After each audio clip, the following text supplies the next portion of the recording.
Did you know there's a method you can do every morning that can completely change the way your body functions throughout the entire day? This practice is called Qigong shaking, and it's built around one of the simplest movements the human body can make, which is just standing and letting your body go.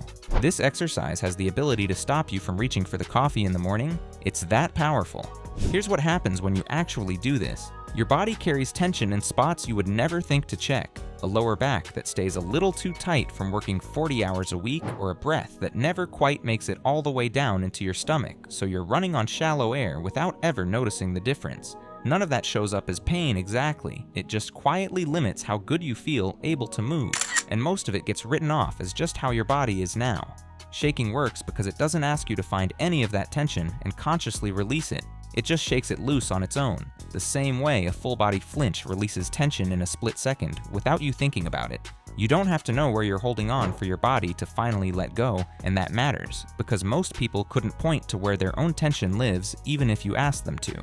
Within the very first minute of shaking, a lot of people notice a wave of warmth or heaviness moving down through their arms and legs, almost like something is finally being allowed to drain out. That release is your body stepping down out of a low-grade, alert state it's been running in without you ever clocking it as a problem. It's the same kind of shift you feel when you finally sit down after a long day and your shoulders drop 2 inches without you telling them to. Except here, you're creating that moment on purpose instead of waiting for your body to collapse into it at the end of the day. There's something worth sitting with here. Most of us assume tension just happens to us. A bad night of sleep, a stressful commute, a deadline hanging over our heads, and that it has to run its course until something external changes. But a lot of that tension is really just a habit your body picked up somewhere along the way and never got the memo to put down. Your body learned to brace at some point, maybe during a stretch of work stress or a rough year, and it kept bracing long after the original reason for it disappeared, simply because nothing ever told it to stop. Shaking interrupts that habit directly, without you needing to think your way out of it or talk yourself into calming down. Your body handles it before your mind even has a chance to catch up. Think about that for a second. That release you feel in the first minute is really just the surface of it. The version of this that changes how your entire day goes doesn't come from doing it once. It comes from what happens when your body starts practicing letting go on a daily basis. People who stick with this consistently report falling asleep easier at night because a body that's used to actually powering down during the day doesn't fight the transition into rest as hard once it's time to close your eyes. And there's a compounding piece to this too. The calmer your baseline gets, the less your body reacts to small stresses that used to throw it off completely. The kind of thing where a slow driver or a short email used to leave you irritated for an hour, and instead it just rolls off. That's the real shift here. Not a body that never gets tense, but a body that knows how to come back down instead of staying wound up for hours after whatever caused it in the first place.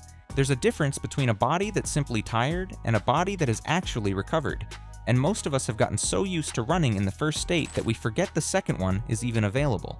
A body that knows how to let go on command is one you can actually trust to keep up with you, instead of one you're constantly working around or bracing to protect. That distinction matters more the longer you go without addressing it, because a body that never fully powers down tends to just keep collecting tension on top of tension until it starts showing up somewhere you can't ignore anymore.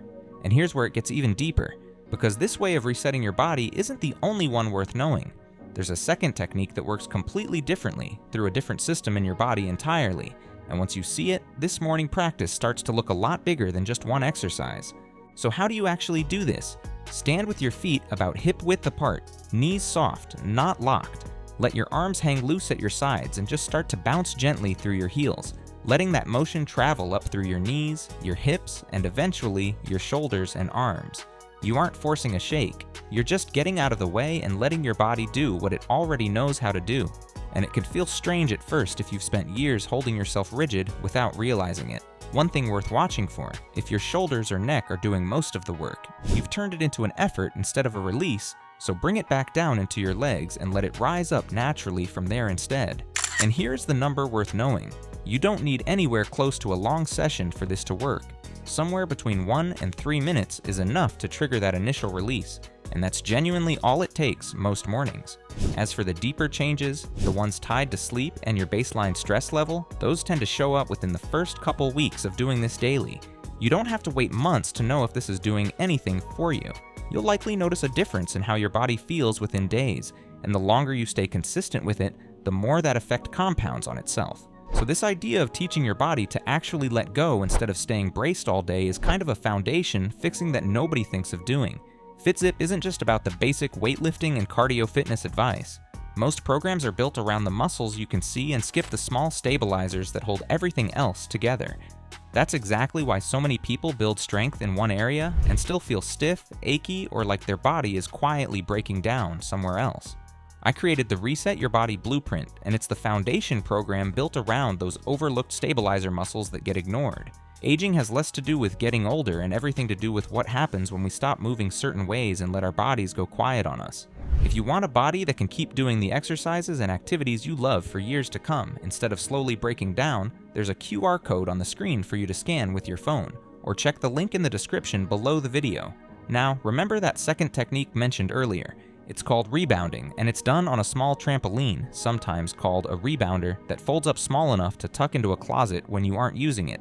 It looks like something built for kids or for a cardio class, which is exactly why so few people ever consider it as something that could actually matter for their body. But the real reason this matters has almost nothing to do with cardio at all. Your body has an entire system dedicated to clearing out waste and fluid buildup, running alongside your bloodstream but working completely differently. Unlike your blood, which gets pushed around by your heart pumping non-stop, that system has no pump of its own. It relies entirely on movement to keep it circulating. And if you spend your morning sitting still, doing basically nothing, that fluid just sits there right along with you. This matters more than you'd probably guess, because a lot of that heavy, sluggish feeling that shows up by mid-morning has less to do with what you ate the night before, and more to do with fluid and waste that never had a chance to move while you were lying still for hours. Getting that system moving first thing removes one more thing working against you before the day has even started.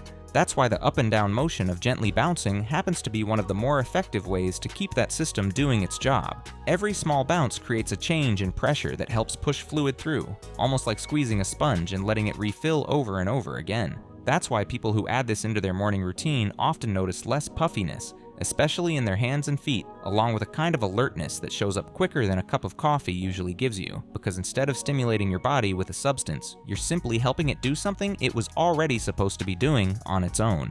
You don't need to jump high or work up a sweat for this to count. A gentle bounce, keeping your feet close to the surface the whole time, is enough to get that fluid moving. If balance is a concern, plenty of rebounders come with a stability bar you can hold onto while you get comfortable with the motion. And there's no shame in using one, since the bounce itself is doing the work, not how high you get off the surface.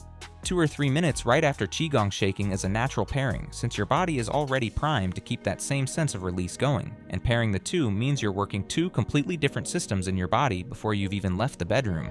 None of this requires you to overhaul your morning or find an extra half hour you don't have. It's closer to 5 minutes total, most of which is just standing still and letting your body do what it already knows how to do.